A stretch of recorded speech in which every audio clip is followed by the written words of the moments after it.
Assalamu alaykum hurmatli televizor Dunya Uyghur Qurultiyi to'g'ri televiziyasi kündəlik xəvərlər proqramımızga xoş gəldinglar. Mən Hidayət Musacan. Həmmələrin bu vaxtda xeyirlik bolsun.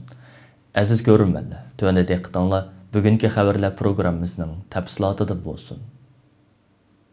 Amerika prezidenti Joe Biden 6 dekabr günü Xitayning Uyg'urlarga qarata sodir qilayotgan irqiy qirg'inchiligi tufayli Xitayning 2022 yillik Beijing qishliq olimpik musobaqasini diplomatik boykot qiladiganligini e'lon qilgan. Bu Biden hökumətinin hazırga qadar Xitayning irqiy qirg'inchiligiga qarata qo'llangan eng qattiq geosiyosiy jazolash tadbiri bo'lib hisoblanadi ekan. Biden hökumətinin qarori Amerika-Xitoy munosabati intayin keskinlashib ketgan bir vaqtda e'lingan. Biden hökumətinin aytishicha Amerika hökuməti bu qarorga asosan Beijing qishliq olimpikaga o'zining rasmiy hökumət vakillar o'mikini avatmaydi ekan. Aqsarayning bayonotchisi Jinsaki 6 dekabr kuni e'lon qilgan bayonotida Xitoyning atalmish Xinjiangda davomlashayotgan irqiy qirg'inchiligi va insoniyatga qarshi jinoyati va boshqa kishilik huquq dafsandijiliklari sababli hukumatning musobaqaga diplomatik yoki hukumat vakillarini avatmaydiganligini bildirgan. Biroq Biden hukumatining bu boyquti Amerika tanharakatchilarini o'z ichiga olmaydi ekan.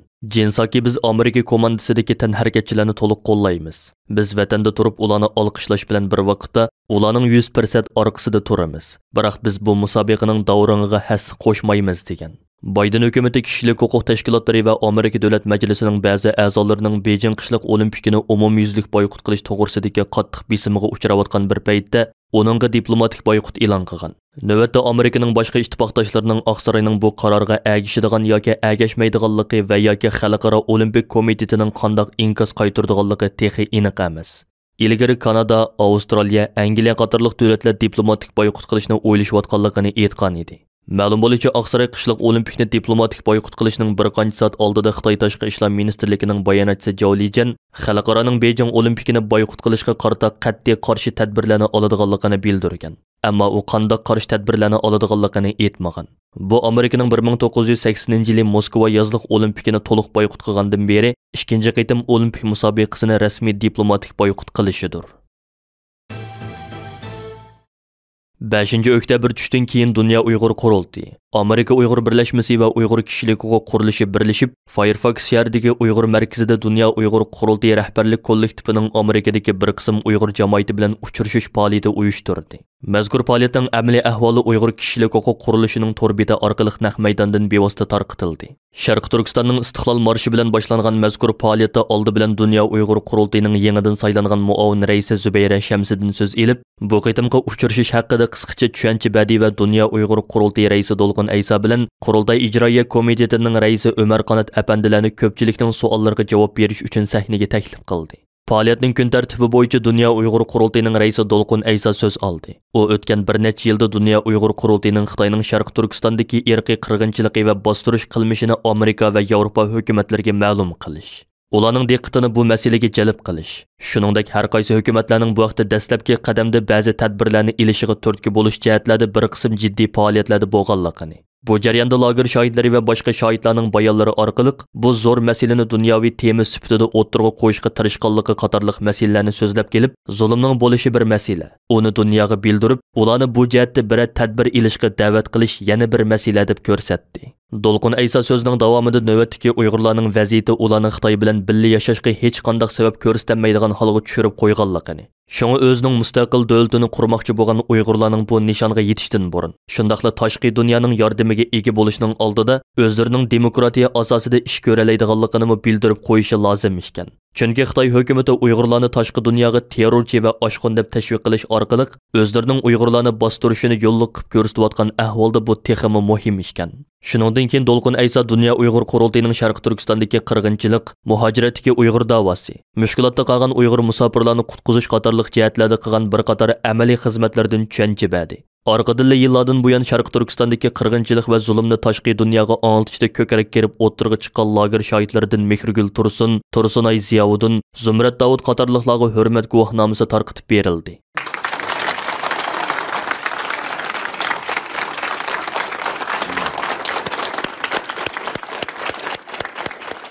Shundaqla Amerika Uyg'ur jamiyatining hay'at a'zosi Al-Fidor Iltabirning Amerikadagi Uyg'ur davosini yuksaltirishga qo'shgan tuhfalarga minnatdorlik bildirish uchun uningga Dunya Uyg'ur Qurultiyining tashakkur lo'nqisini taqdim qildi.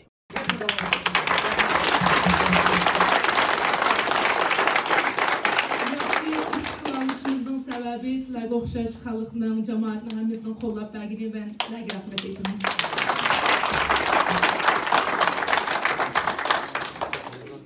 Faoliyatning ikkinchi bo'ligida Uyg'ur jamoati Dunya Uyg'ur qurultiyi rahbarlaridan o'zlari xohlagan tema bo'yicha savol so'radi.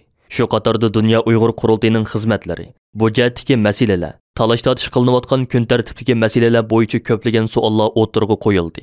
Bu qitimqi Dunya Uyg'ur qurultiyi rahbarlarining Amerika Uyg'ur jamoati bilan uchrashish faoliyati muhojiratdagi Uyg'urlarni xushal qilgan bir qitimliq majlis bo'lganligi ma'lum. Ma'lum bo'lishicha, bu qitimqi uchrashishdan keyin muhojiratdagi Uyg'ur jamoatining bir qism savollariga javob berilgan. Shuningdek, ba'zi tugunlar yeshilgan bo'lib, bu xildagi faoliyatlarning ko'plab o'tkazilishi tashkilotlar bilan muhojiratdagi Uyg'ur jamoatining oraliqini texmo yaqinlashtirdi deb qaralmoqda ekan. Dunya Uyg'ur qurultiyining arzi bilan Londonda qurilgan Uyg'ur sud kollegiyasining raisi Jeffrey Nice apandim sotning oxirgi hukmnomasini 12 oyning 9 kuni e'lon qiladiganligini jakarlagan edi. Uyg'ur sud kollegiyasining hukmnomasining e'lon qilinishiga sanoqli kunlar qolgan bir paytda Xitoy hokimiyati yana Uyg'ur sud kollegiyasiga qaratgan ichki tashqi hujumlarni alohida kuchaytirdi. 6 dekabr atalmış Uyghur Abdunum Raylık hökumətinin bayanatçısı Shu Guishan axbarat e'lon qilish yig'inida bu vaqtda to'xtalib, bu saxta sud mahkamasi gunoh ortish maydonida turib, asirlik bir yolg'onchilik ustidan hukm chiqarmoqchi bo'lib-atadi. Bu xalqaro tartibni og'ir darajada dafsanda qilganlik, irqiy qirg'inchilikning haqiqiy ziyonkashligiga uchirg'uvchilar uchun og'ir haqorat. Bo'libmi Xinjiangdagi 25 million har millat xalqi ustidan ilib berilgan og'ir ig'vogarchilik deb chalvoqadi. Xitoy Markaziy agentligining bu vaqtdagi xabarda munola bayon qilingan. Amerika tashkillagan atalmış demokratiya oliy darajaliklar yig'iniga moslashish uchun G'arbdagi Jongoga qarshi unsurlarning kontrolligidagi saxta Uyg'ur alayda sud kollegiyasi 2021-yili 12 oyning 9 kuni atalmış Jongo Xinjiangdagi Uyg'urlar ustidan yurgizayotgan irqiy qirg'inchilik ustidan hukm e'lon qilmoqchi bo'lib-atadi. Xinjiang Uyg'ur Abdunum Raylık xalq hukumatining bayonotchisi Shu Guishan 6 dekabr o'tkazilgan Xinjiang masalasiga munosabatlik muxbirlarni kutib olish yig'inida atalmış Uyg'ur alayda sud kollegiyasi hargizmi bir adliya organi emas, balki u Jongoga qarshi Amerika g'arb kuchlari yasab chiqqan saxta bir sud kollegiyasi. Atalmış hukm e'lon qilish harakatlarimi aslo adliya faoliyatlari emas, balki u Jongoga qarshi Amerika g'arb kuchlari loyihалab chiqqan bir maydon drama deb ko'rsatdi. Xitoy Markaziy agentligining xabaridan ma'lum bo'lishicha, atalmış Uyg'ur Abdunum Raylık xalq hukumatining bayonotchisi Shu Guishan Uyg'ur sud kollegiyasining da'vogari Dolqun Aysa va lager shohidi Gulbahor Mahmudjonlarni tishlab tortib, atalmış guvohchi Dolqun Aysa, Gulbahor Mahmudjon deganlar uzun mezgillardan buyon bo'lgunchilik, terrorlik harakatlari bilan shug'ullanib kelgan jinoyatchi unsurlardir. Ular bo'lgunchilik maqsadiga yetish uchun zo'ravonlik paydo qilib, o'shmanlikka kuch kiritib, Xinjiang uchun ofatga aylangan. Ularning yomonliklarining, o'tkazgan jinoyatlarining hisobi yo'q deb bildirlagan. Uyg'ur sud kollegiyasining hukmnomasi e'lon qilinishga oz bir vaqt qolganda Xitoy hokimiyatining qattiq aloqazodalikka tushishi chet ellik kuzatuvchilarning kuchli diqqatini qo'zg'adi. Amerikadagi nopuzliq gazetlardan Washington pochtasi tahrirat maqolasi e'lon qilib, Xitoyning Uyg'urlarga qarata elib borgan irqiy qirg'inchiligidan Xitoy rahbari Xi Jinping va atalmış Uyg'ur Abdunum Raylık partiyum sekretari Chinchongolarning javobgar ekanligini ilgari surgan. Maqolada yaqinqi bir qancha yildan beri Xitoyning Uyg'ur, qozoq va boshqa musulmon Turkiya xalqlariga qarata irqiy qirg'inchilik elib borganligiga oid dalillarning ko'payganligi, uning jazo lagerlarini qurib, Uyg'urlarning tug'ilishini cheklaganligi, ishchilarni majburiy emgakka yo'llaganligi, buning uningga kim javobgar degan savol paydo qilganligi ta'kidlangan. Washington pochtasining Uyg'ur irqiy qirg'inchiligiga kim buyruq tushirdi? Xitoy rahbaridan boshqasiga qaramang mavzuliq maqolasida aytilishicha, London Uyg'ur sud kollegiyasi yaqinda oshkorlangan yangi hujjatlar va germaniyalik Uyg'urshunos Adrian Zenizning bu hujjatlar ustidan chiqargan xulosasi bu irqiy qirg'inchilikning Xi Jinping va boshqalar tarafidan ilhomlantirilgan maqsadlik siyosiy qaror ekanligini ko'rsatgan. Yaqinda London Uyg'ur sud kollegiyasi Xi Jinping va Chinchongoning Uyg'urlarni umumyuzlik bostirish, tutqun qilishga tegishliklarning hammasini tutqun qilib qamash to'g'risidagi yo'l yo'riqiga oid yangi Xinjiang hujjatlarini e'lon qilgan edi. Maqolada Xitoyning irqiy qirg'inchilik plani 2014-yili 5-oyda yuz bergan Urumchidagi bir bozorga avtomobillik hujum qilish voqeasidan keyin shakllanganligi eskartilib, Uyg'ur irqiy qirg'inchiligi insonlikqa qarshi yoshirin jinoyatning javobgarligini kim ustiga ilish kerak degan jiddiy savollarni paydo qildi. Xinjiang hujjatlari Xi Jinping va uning hakam soylarining til, madaniyat, an'ana va butun bir xalqning umid g'oyalarini vayron qilishga buyruq berganligini ko'rsatmoqda deyilgan. Türkiye Gelecek Partiyası yaqında Türkiye'de saylamga qatnaşışı salayeti bo'lgan 20 siyasi partiya bilan Türkiye parlamentiga xat yezib, kelar yili 2 ayning 4-kuni Beijingda o'tkazilmoqchi bo'lgan qishliq olimpik musobaqasiga qatnaşmaslik haqida qaror ma'qullab, boyqut qilishga va boshqa davlatlarni qatnaşmaslikka chaqirishni talab qilgan. Mazkur xatda monolar yozilgan. 2022 yillik qishliq olimpik tantarbiya musobaqasi 2022 yili 2 ayning 4-kunidan 20 kunigacha Xitoyning poytaxti Beijingda o'tkaziladi ekan. Olimpik o'tkaziladigan joy bo'lgan Xitoy hozir insoniyatga qarshi jinoyat sodir qilmoqda. Xitoy kommunist hukumatı Uyg'ur, qozoq qatorliq xalqlarga qarata irqiy qirg'inchilik elib bormoqda. Xitoy bugun dunyoda eng ko'p kishilik huquq tafsandichiligi maydonga kelayotgan davlatlarning biri hisoblanadi. 21-asrda Xitoy hukumatı 2 million atrofida kishini lagerlarga solash, iskanja, qiynash, bosqinchilik qilish va tug'mas qilishdek jinoyatlarni o'tkazmoqda.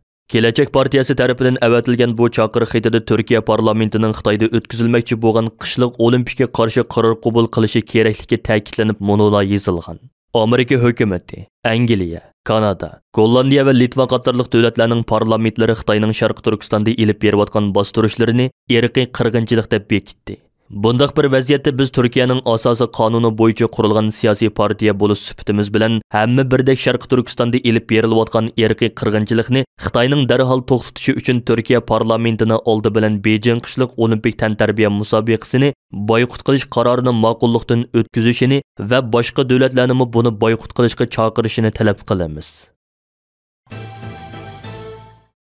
Körürmenlerimizge ma'lum bo'lganidek Dunya Uyg'ur Qurultiyining arzi bilan Londonda qurilgan Uyg'ur sud kollegiyasining 3-qitimliq isbot anglash yig'ini 27 noyabr shanba kuni Londonda muvaffaqiyatli holda chaqirilgan va Uyg'ur sud kollegiyasining raisi Jeffrey Nice apandim sudning oxirgi hukmnomasini 12 oyning 9-kuni e'lon qiladiganligini jakarlagan edi.